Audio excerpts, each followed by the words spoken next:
সারা রাজ্য জুড়ে মাধ্যমিক পরীক্ষা শুরু হয়েছে। আমাদের স্কুলেও পরীক্ষার সিট পড়েছে। পরীক্ষার জন্য তাড়াতাড়ি স্কুল ছুটি হয়ে যাচ্ছে।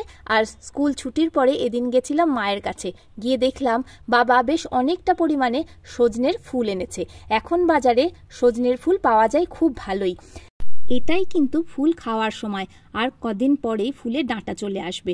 তো গিয়ে দেখলাম অনেকটা ফুলই মা বেছে রেখেছে, আর খানিকটা বাছা হয়নি, আমাকে বললে একটু বেছে দিত, তখন নিয়ে বসলাম। মনে পড়ে ছোটবেলায় বাড়িতে জায়গাও ছিল আর জায়গায় গাছও ছিল, সজনে নাজনে।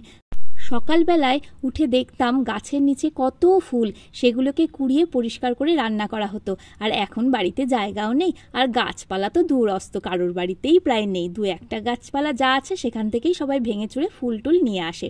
যাই হোক, আমি তো এখানে ফুল বাছতে বসেছি।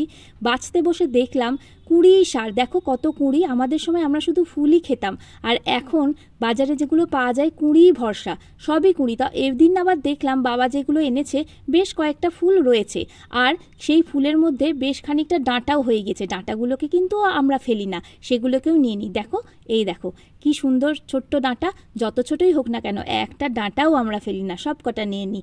আর বাজারে দু রকম করে ফুল পাওয়া যায়, একটা হচ্ছে এই ডালের সঙ্গে, আর একটা একদম ওরা ছাড়িয়ে দেয়। তবে ছাড়ানো ফুলের দামটা একটু বেশি। আমার মনে হয় ছাড়ানো ফুল নেওয়াই ভালো, কারণ এই ফুলগুলো যেগুলো ডাঁটি সমেত নিয়ে আসা হয় সেগুলোতে ডাঁটিতেই অর্ধেক ওজন চলে যায়। তাই ছাড়ানো ফুল একটু দাম হলেও নেওয়া কিন্তু লাভ আছে। আর আমি এখানে প্রায় সমস্ত ফুলই ছাড়িয়ে ফেলেছি। মা আমাকে পরের দিন এই ফুলের তরকারি রান্না করে দেবে। কেমন লাগলো ভিডিও? ভালো লাগলে অবশ্যই একটা লাইক করো।